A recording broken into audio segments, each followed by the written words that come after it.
Naand allemaal is Japie hier so, ek wil een vinnige video maak oor die volkslied. Net my opinie gee hieroor. Daar is so 'n WhatsApp wat rondgaan oor die Nkosi volkslied van Suid-Afrika nou. En ek het dit nogal interessant gevind en ek het iets gehoor by Zulu in Suid-Afrika 8 jaar terug toe ek met hom gesels het. Ou wat vir my gewerk het vir 'n ruk toe ek daar was in Pietermaritzburg. En ja, dit was ook interessant wat hy gesê het en ek wil dit ook sommer deel in hierdie video maar eers gaan ek net lees wat hierdie WhatsApp sê, 'n gedeelte van dit. Ek gaan nou nie die hele ene lees nie. En dan net my opinie gee hieroor. Die waarheid en betekenis van Nkosi Sikelel' Afrika. Ek was onder die indruk dat Nkosi Sikelel' Afrika meen God seën Afrika. Ek het nooit geweet die Nkosi is 'n ander God waarvan gepraat word nie. Hoe het God opgetree teen Israel as hulle begin ander gode aanbid het? Ons is besig met afgoderry en ons besef dit nie eers nie. Ons is in die moeilikheid by Jehovah. Nkosi uit die gryse geskiedenis van Afrika leer ons reeds dat Nkosi die oudste seun is van Mina Mamu Vwe, die vrou wat uit die boom gekom het. Nkosi is die eerste voorvader gees. Om te bid tot Nkosi, om te sing, Nkosi bewaar Afrika wanneer ons voor 'n rugbywedstryd op aandag staan, is 'n gruwel voor die aangesig van God. In Levitikus 20 sê hy uitdruklik, dit is 'n gruwel voor Vader om dooies te raadpleeg. Jy mag nie die geeste van gestorwe voorvaders aanroep nie. Ons ondersteuning by geleenthede waar die voorvaders met die sing van hierdie lied vereer word, maak ons aandadig daaraan. Ons stel ons Elohim gelyk aan Nkosi, die groot voorvader gees. We gaan net tot daar gaan nou. Hy sê, hierdie van Mina Mam, het klink amper soos Mina Mu, maar Mina Mu en Ki. Daai inligting kry mens nêrens nie, aan die einde van die dag. Daar is selfs ander webtuistes wat dit ook noem, dat hierdie, hulle sê, dit word uit die persoon, ou het dit uit sy duim gesê en so, maar as jy kyk na Afrika, na die Bantu nasie, oor die algemeen, hulle het nie argiewe vol historiese inligting en boeke en so nie, hulle het nie alles gaan opsit en opskryf soos die wit nasies nie. Die wit nasies het alles gaan sit en neerskryf wat gebeur en aangaan, maar die swart nasie het dit nie gedoen nie.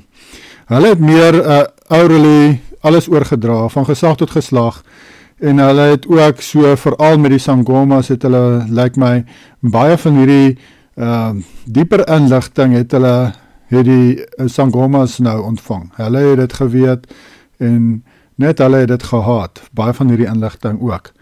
So, nie alle inligting is oorgedra van geslag tot geslag, net die belangrikste wat hulle wou hê, die kinders moet weet, maar soos ek sê, hulle het nie eintlik enigiets neergeskryf, so dit gaan eintlik maar onmoontlik wees om uit te vind van hierdie goeters.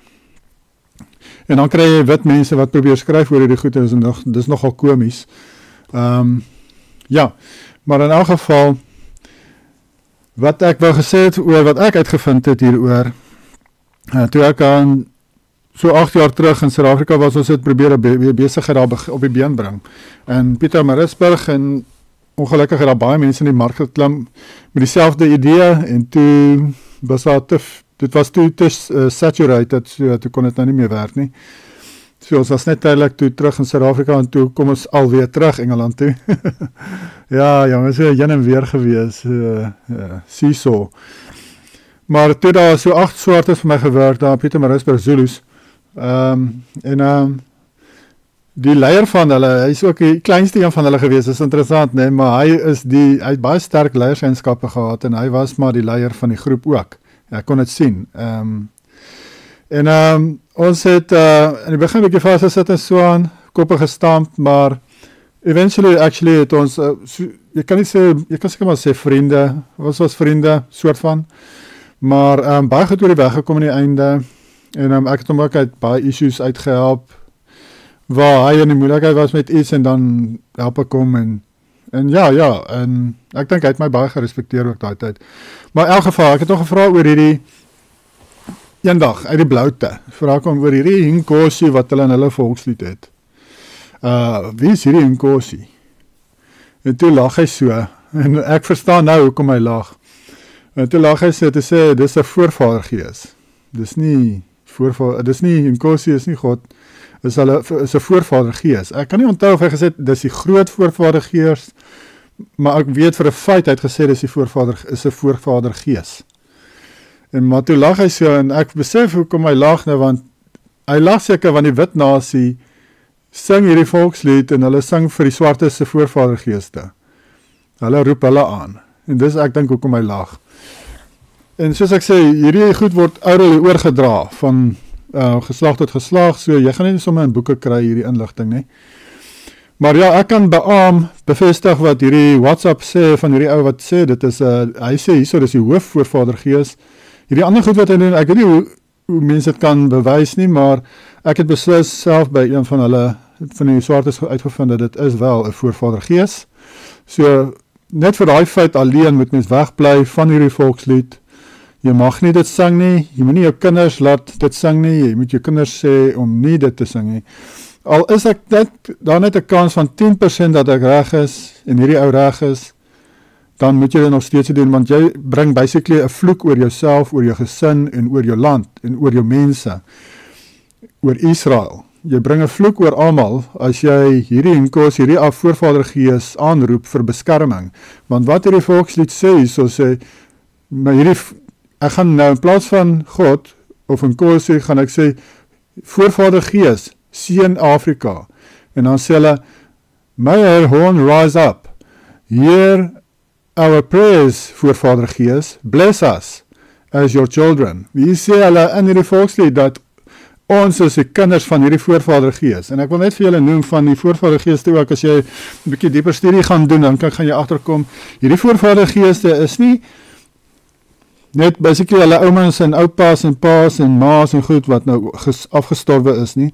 Hulle fokus met voorvadergeeste is op die gevalle engele en hulle kinders. Dit is die eintlike voorvadergeeste waarna hulle verwys, waar hulle oorspronklik vandaan kom. Dit is wat die ou ook maar hier noem 'n bietjie daarvan. Dit is nogal waar in daardie opsig. Hierdie mense bring eer aan die gevalle engele se kinders, die gevalle engele self en hulle kinders as voorvadergeeste.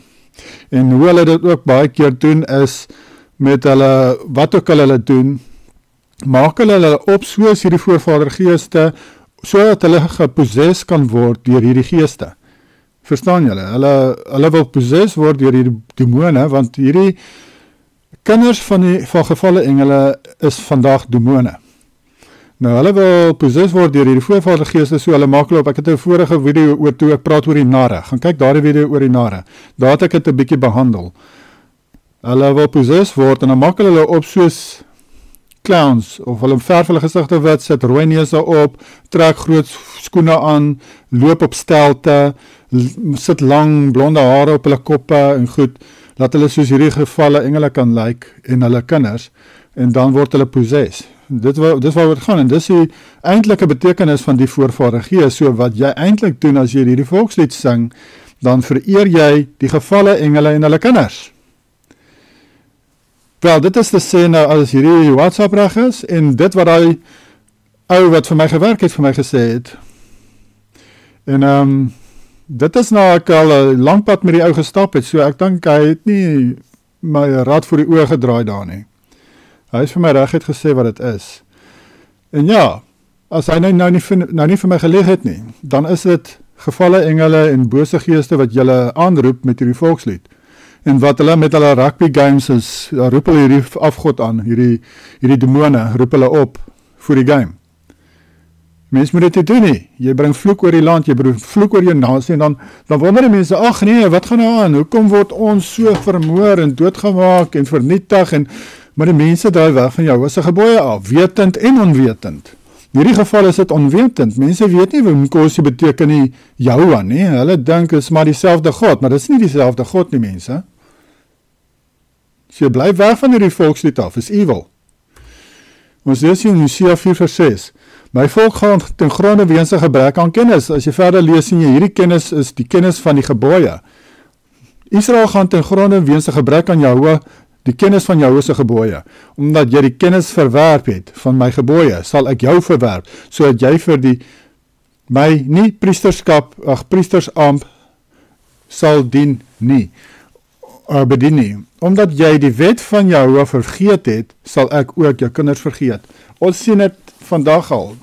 Het lyk asof Jehovah Israel se kinders vergeet. En ongelukkig, dis juist die tekengroep vir hierdie volkslied waar hulle die kinders wil leer en brainspoon met hierdie volkslied om het te leer en te ken en te sing, is jou kinders. Is jou kinders wat hulle sê, hulle moet dit sing en hulle leer dit uit hulle koppe uit. Ja, so, nou kan jy vir jou kinders gaan sê, moet dit nooit weer sing nie. Ek het dit nooit in my lewe gesing, ek het altyd grappe gemaak daaroor. En ek het van die begin af besluit, ek sal nooit in my lewe daai volkslied sing nie. Maar ek is nou actually baie bly ek het. En ja, dis maar net my opinie hieroor. Probeer nou julle eie research hieroor doen, soos ek sê, daar is nie regtig inligting oor die geskiedenis van die Bantu nasies, voorvadergeeste en hulle knowledge oor hierdie goed nie, want soos ek sê, hulle het nie die goed neergeskryf nie. En ja, behalwe as jy van hulle dalk ken en jy kan hulle vra, nou, dan kan jy dalk bevestig wat ek ook sê. Maar dit is wat ek wel genoem het hierso. Maar ja, die wet van Jehovah sê duidelik dat mens bly weg. Jy bly weg van afgode af, jy bly weg van die gevalle engele af en hulle kinders. Jy mag net Jehovah dien en hom alleen vereer, né? In die Exodus 20, die 10 gebooie, sê Jehovah, ons moet net hom aanbid, die eerste gebod. En hom aanroep en tot hom bid.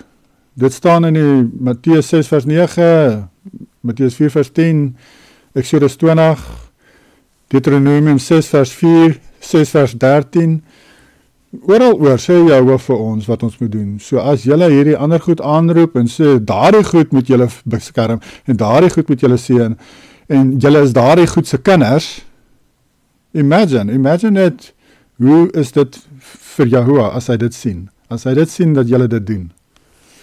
So in elk geval, dit is wat ek wil gesê het hierso. En ek het net wou sê, ek wil net bevestiging gekry van wat hierdie ou hier gesê het in hierdie WhatsApp. En want ek het self iemand ook al gevra daaroor. Groete julle, bye bye.